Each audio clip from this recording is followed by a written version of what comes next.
Hello guys! Hello Capricorn! Welcome dito sa aking channel, Kapalaran 888. Welcome! Alamin natin ang money, career, financial reading para sa buwan ng November 2024. So, ito ay general reading collective. So, pwede kang makaresonate. Gamitin mo yung intuition sa pananaw. Okay. Capricorn, thank you for watching guys.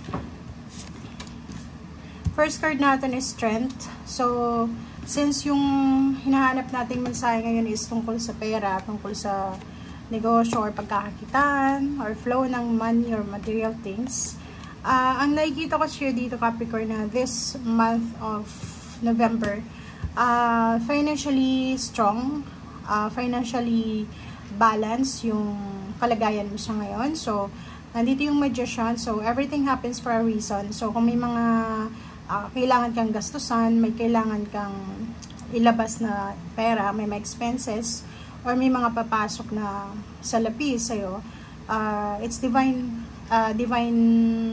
orchestration siya. So, sinasabi sa'yo dito na 5 plus 3 is 8, infinity. So, may infinite balance, may unlimited balance sa financial ang posibleng, and strength. So,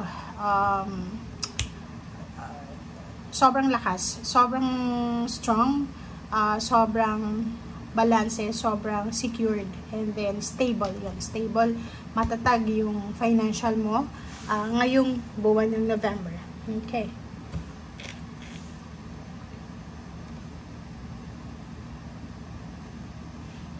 Okay, Capricorn.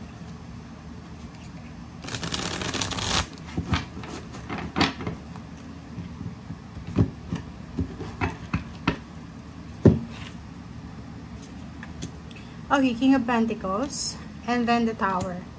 So, nakikita ko sa'yo dito, Capricorn, na mag-iingat ka kasi etong King of Pentacles is parang isa siyang individual. Pwede ikaw yan or other person. Pero yung taong ito is sobrang ma-impluwensya siya sa usaping pera. So, like for example, siya ang boss, team leader, head, supervisor, CEO, may-ari ng kumpanya, or kung sino man siya na mataas yung posisyon sa society, politiko, police, militar, or judge, or anyone siya na siya yung may control ng sitwasyon, material dito sa mundong ibabaw. So, nakikita ko siya dito na kailangan mong mag-ingat kasi pwede kang magkaroon ng tower moment, or pwedeng yung iba sa inyo dyan, makatagpo kayo ng taong maging parang yung hindi mo inaasahan, makadiskusyon mo, makadebate mo, tapos hindi mo alam na mataas pala yung posisyon niya sa lipunan, na pwedeng siya ay gumawa ng hakbang laban sa'yo. So, be careful this month of November sa pakikipagdebate, pakikipag-away, pakikipagkompetensya, and dun sa sabayan. Okay? So, dito sinasabi na kailangan mong maging matalino sa bawat steps na kailangan mong gawin. Okay, for buwans, Capricorn, sa usaping pamilya, sa usaping pagpapatayo ng bahay, kung ikaw ay nagpapatayo ng bahay, nagpaparenovate, nagpaplano, nag-iipon ng pera para sa pagpapatayo, this month of November, kailangan mong magtipid, kailangan mong maging matalino sa bawat gastos na gagawin mo kung talagang gusto mong maging successful itong plano mo. Okay? Itong 4 buwans is stability ng family siya. So, ibig sabihin, may kailangan kang action ngayon, may kailangan kang gawin ngayon. Yun nga, kailangan magtipid, kailangan mong planuhin, maging careful ka sa mga expenses mo, maging careful ka sa mga bagay-bagay na may involved na pera. Okay? Okay, so King of Wands. So, nakikita ko sa'yo dito na this month of November ay sobrang busy. Sobrang busy, nakafocus ka sa trabaho, nakafocus ka sa ginagawa mo. So, itong King of Wands, it's fire sign energy. So, sobrang strong, sobrang courageous, sobrang motivated, and sobrang goal-oriented siya. So, nakikita ko sa'yo dito na alam mo kung saan ka papunta, and alam mo na kung ano yung ginagawa mo sa ngayon ay may patutunguhan siya. Okay?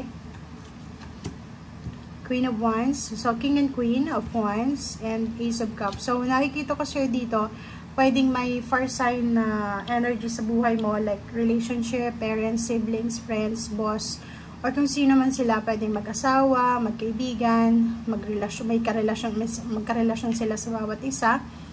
Posibleng sila yung magdadala sa'yo ng excitement. So, like for example, etong dalawang ito is close friends mo or pwedeng kapatid, yung isa is bayaw or pwedeng hipag. May mga financial gains, financial success sila na posibleng magiging proud ka sa kanila or posibleng ikaw to na magkakaroon ng financial success. May recognition, rewards, awards, stability, and balance. And isang fire sign Leo or Sagittarius, ang sobrang proud na proud sa kung ano man itong mararating mo. Okay? The Magician. So, everything happens for a reason. May nakikita ko sa'yo dito na mayroon kang minamagic.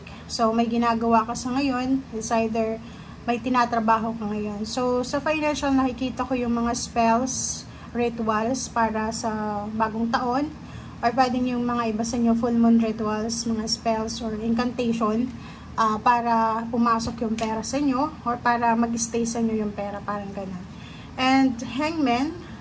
Etong Hangman nito, sinasabi ng baraha sa'yo na isang hindi binibigyan ng pansin, yung parang palagi mong hinahang, hindi mo tinutuloy na plano, like pagsi-seminar, pag-abroad, pag-aaral, pagpapatayo ng bahay, paglilipat ng bahay, pagre-renovate, or anything na may parang recognition na outcome, yun yung pwedeng matutuloy ngayon na palagi mong pinagpapaliban. So, nakikita ko sa'yo yung 6 buwans na to is posibleng 6 months from now.